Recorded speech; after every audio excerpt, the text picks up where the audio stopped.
I beg your indulgence in any errors of procedure I make. The issue in front of us today is a hugely topical one, particularly given the House's debate tomorrow on Syria. The armed drones, or UAVs or UCAVs, have been described by some as just another weapon system, just the modern version of the rifle or the missile, but by others as offering unparalleled operational potential, but of course with associated strategic risks.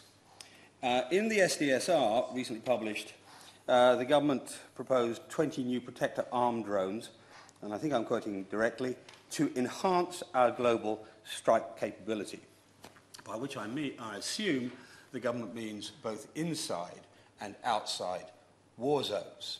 And that distinction is going to be one that comes up time and again in what I have to say, and hopefully in the Minister's response. These drones, just dealing with the reconnaissance ones for a second, without going on to the armed element of them, give troops enormous advantages. They give an unblinking eye in the sky, 24 hours a day, with very wide angle of view, very great precision, enormously valuable to special forces, enormously valuable in counterinsurgency operations, let alone in conventional warfare. They're reliable and they give real-time intelligence. They've got an ability to replay events quickly as well, so you can know what's just happened. We had last week, the APPG and RUSI last week had a conference on drones, at which we were addressed by probably the greatest warrior of modern times, General Stanley McChrystal, and his English counterpart, I guess, Graham Lang, both of whom devised the strategy and, in fact, operated the strategy against al-Qaeda in Iraq and destroyed that organization. And in doing so, one of the primary tactics involved using a drone to backtrack any suicide bomb attack on the green zone, and then use signal intelligence to follow up on the origin of it, and then to use special forces to arrest and stop the instigators. And that allowed us to completely eradicate pretty much al-Qaeda in Iraq. So it was an incredibly important element of our operation there. And McChrystal also said, talked about it as a force multiplier, that when you're making an attack, you send in 20 people to do the attack, but you have to have 80 or 100 force protection soldiers. You no longer need that because of the reconnaissance capability. So it's an incredibly important weapon system, even just as a reconnaissance system. On the other side, of course, it's also an incredibly precise strike weapon, apparently largely riskless, with very little chance of loss of our own human life, and pinpoint accurate strike capability. It then can provide, because of that, what is effectively a never-ending threat, both inside and outside of the war zones. So again, we're going to come back to the difference between that never-ending threat in those two categorizations in a moment. It's also, of course, consists of relatively accessible technologies, drones, and so as a result, we might take it that proliferation is inevitable, and that is one of the strategic risks that I want the government to consider. But beyond that, there are other genuine concerns. The first of which, and this was made very clear by General McChrystal last week, is that because they lower the threshold for armed conflict, because they make it easier to enter into armed conflict, because they appear to remove the risk to your own personnel, in a way they appear to render warfare almost like a video game, on the one hand, and because of the illusion of precision on the other, they make the propensity to go to war far greater for countries that are worried about things like their own casualties, and that is most countries. I mean, most countries will concern themselves about casualties. Its casualties is the political price that is paid for going to war, and as a result, as we will see with the Chilcot inquiry shortly, it creates a great back pressure against war. Now, in addition, as I said, there's an illusion of precision. And one forgets, of course, that many of the reasons for imprecise targeting is not the drone or the weapon system, but the intelligence it's based upon. So very often that precision is a very precise weapon system, but it still isn't more precise than the intelligence can make it. The other point that was made by General McChrystal, which I think is worthwhile considering, is that it may make, the use of drones may make accidental conflict more likely too. He cited the example of the shooting down of the Russian aircraft by the Turkish Air Force a week or so ago, and said, had the incursions by the Russians on Turkish airspace been drones, they would have been shot down much earlier, because the price of the action was smaller, and that may lead to a lower threshold of an aerial conflict. So again, there are other ways that this can reduce the threshold. And as such, one of the strategic risks of the use of armed drones is an increased risk of armed conflict. The second point that came up here, which is not really a strategic risk, but it is a matter of concern, is the effects on drone pilots. And there was a great deal of concern about the fact that drone pilots, as it were, go home to their families each night with no time to decompress after effectively being in the war zone all day. The violence of what they witness, that most people, when they're involved in the war, are at least distanced to some extent from the people who suffer from their weapon systems. The sheer fidelity of the drone systems makes the witness of this very close and personal in some senses. The sheer number of kills that some armed drone squadrons achieve increases the stress as well. There was one squadron that was attributed 1,626 kills, far more than any normal aircraft squadron would carry out. So we have a long-distance version of the post-traumatic stress syndrome. But there was one other element of this that worried me even more than that. And this comes back to the legalities I'm going to return to in a minute in putting a question to the Minister. And it's this, that if you undertake drone attacks outside a defined war zone, you may make the location from which you operate those attacks a part of a war zone itself. You may actually legitimise a counterattack on that area. And since many of them are in rear areas, that has real issues for the operation of our own RAF bases, like Waddington and others. But the big strategic risk that was raised by a number of people at the Russi conference, and particularly McChrystal, was in effect the damaging impact on the hearts and minds of battle. The inability to strike back by people suffering drone attack, the fear of constant danger, the never-ending threat that's always there. There's strong evidence that this syndrome radicalizes and militarizes civilians and unites militants. And so drones can act as a recruiting sergeant. The most obvious example of this is American drone operation in Pakistan, where it's clearly, whilst it's taken out a lot of Taliban leaders, has also acted to recruit a number of others to their cause. And this, again, I suspect, will manifest itself as well in the battle against ISIL, because these organizations recruit worldwide. The estimate was recruitment for ISIL last year was 30,000, having climbed from 15,000 during the course of the American attacks in Syria. And this is an incredibly serious element of the strategic risk of the use of drones. So from that point of view, it is perhaps the biggest risk that we undertake. Of course, I'll give way. Yeah. I'm grateful. I just wondered if there was any discussion at the conference of how soon it will be before terrorist organisations themselves are able to organise attacks using this technology, or at least a modified version of a drone?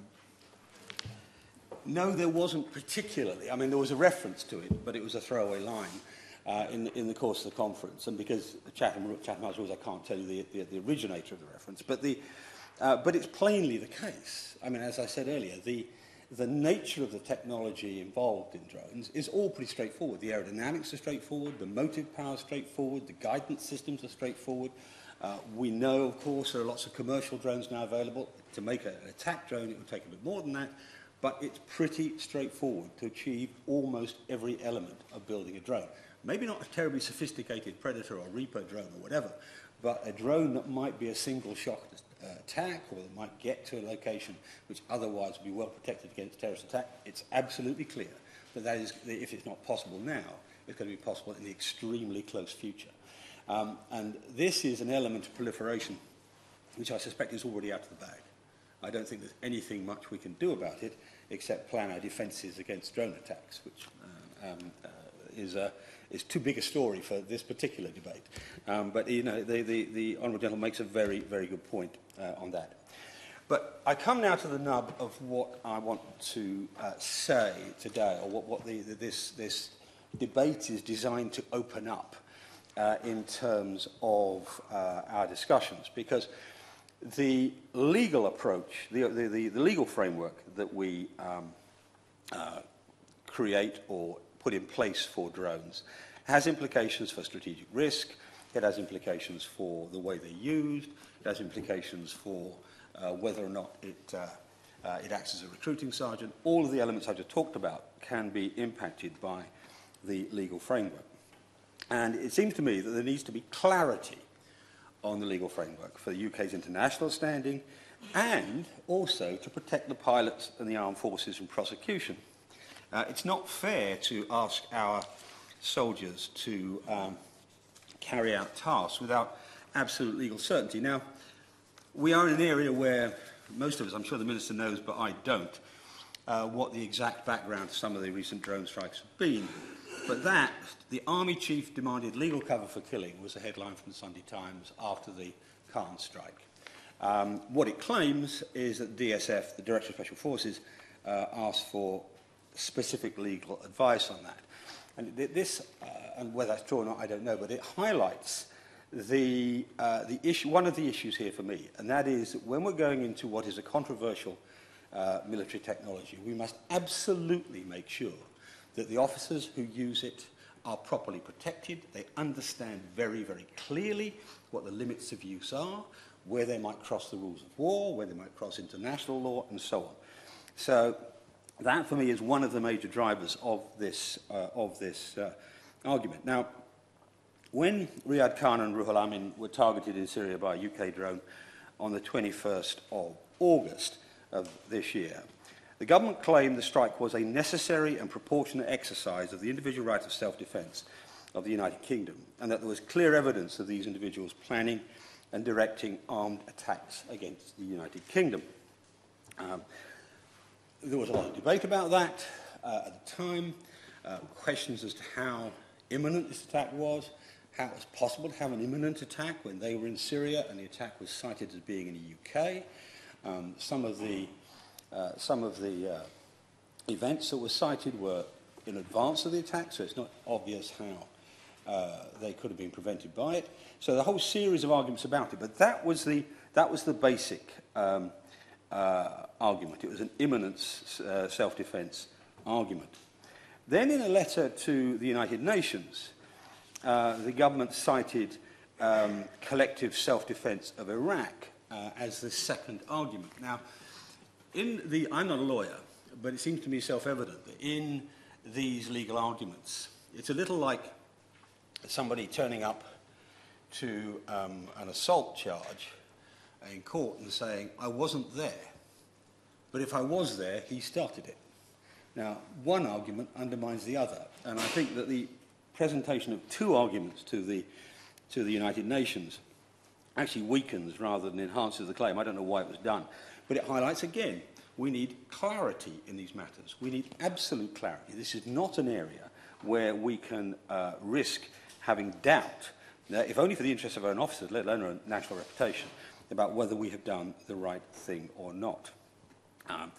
Now, as it stands, an armed attack must be already launched or at least imminent in order for states to resort to force in individual or collective self-defence, one element of it. Action against past attacks risks, if it's not during the course of a war, being categorised as reprisal, which is unlawful in peacetime. Action against future attacks, which might be considered preemptive or preventative, is also considered unlawful. So there's quite a narrow gap for this, and the strikes need to be necessary and proportionate. Now, the concern that came about as a result of the Khan attack, and indeed the subsequent one carried out by the Americans, relates to what we might call targeted killing, or some have used the phrase extrajudicial killing. Now, the concerns here, which again were raised by General McChrystal amongst others, was that this can be seen as an easier alternative when dealing with terrorists to arrest or prosecution. Now, this is an argument we had in Northern Ireland 30 years ago, that we were accused of hard arrests, as it were, and we don't want to revisit that argument because it was a pretty unedifying argument at the time. But if this does happen, if this temptation is given into, it may be morally right in the case of the individual is concerned, but it's legally dubious. And at very least, it would amount to a significant change in the government's stance on what is legal and what's not, and requires careful concern. Now, these concerns are amplified by the recent change in the ministerial code relating to international law. Now, I happen not to think that that has any legal standing whatsoever, that change to the code, but it does, from a political point of view, raise concerns which, again, could be used against us by our opponents. And I argue time and again in these areas of counter-terrorism that one of our strongest weapons is the fact that we have a high moral standing that we abide by. And if we don't abide by a high moral standing, then we lose one battle straight away to our opponents. Now, the concerns I'm driving towards here is the relationship between the rules of engagement, and this is my direct question to the Minister. She may not be able to answer today, and I understand that, but hopefully she can give us some indication of where she's going towards on this. But the relationship between the rules of engagement and the legalities I've just been talking about. If the rules of engagement are drawn up properly, they must be within the law, they must be within declared government policy, and they must be within any parliamentary limits laid down. This is one of the areas where the incursion into Syria caused debate, whether that was within or without the limits laid down by Parliament. But they must fit within all the three. And I would normally have assumed that was the case, but after our conference last week, I got a memo from somebody. He doesn't want to be identified, so forgive me if I don't identify him, but I'll read it out to the Minister, because I think it encapsulates the problem I'm worrying about. Following the conference last week, I came away with a distinct impression the Minister of Defence is using a different lexicon to the all-party group and academia, resulting in us talking at cross purposes. Where the all-party group and the Human Rights Select Committee are talking about war zones and so forth, the MOD have very carefully couched their wording in terms of rules of engagement and operational areas. Typically, rules of engagement have an opening preamble covering the legitimacy of the operation involved. The wording for this will be sanctioned by the MOD legal advisors and endorsed by the law officers' staff. The ROE then sets out the area of operations, and it's clear to me from the comments of the conference that this area included parts of Syria, hence everything being done, including the 21st of August, was within the ROE. Typically, the MOD and lower formations take the law officers' confirmation of legitimacy as gospel. They also then seek to make the rules as flexible as possible to allow the commanders the greatest possible latitude. If I may summarise it, in essence, what he's saying is that the MOD is using one set of language to explain the rules of engagement and the area of operation, which is not the same as the law officers, if you like, definition of war zones, not war zones, and the like. And this seems to me really quite important because that relationship between the rules of engagement and the international and national law and national policy is the point where the rubber meets the road in this policy. You know, you can only expect the soldiers and airmen to operate on the basis of the rules of engagement, nothing else. And it seems to me that this is an area which we have to be very clear about. There's going to be, or it's started in fact, a joint Committee on Human Rights inquiry into the legality of the drones policy. I'm not going to read them out. There are 3 pages of questions that crystallise that inquiry. They're all very good questions. But the point I'm going to finish on is this, that this is an area, this is not just another weapon system. It's an incredibly effective weapon system, subject to legal proliferation, technical proliferation, to a change in the behaviour pattern of both politicians and senior commanders, a great risk of acting tactically incredibly successfully, but strategically very dangerously. And it seems to me that we need a very, very clear and unambiguous legal policy without ambiguity in the interest of our soldiers, our citizens, and our allies. Thank you.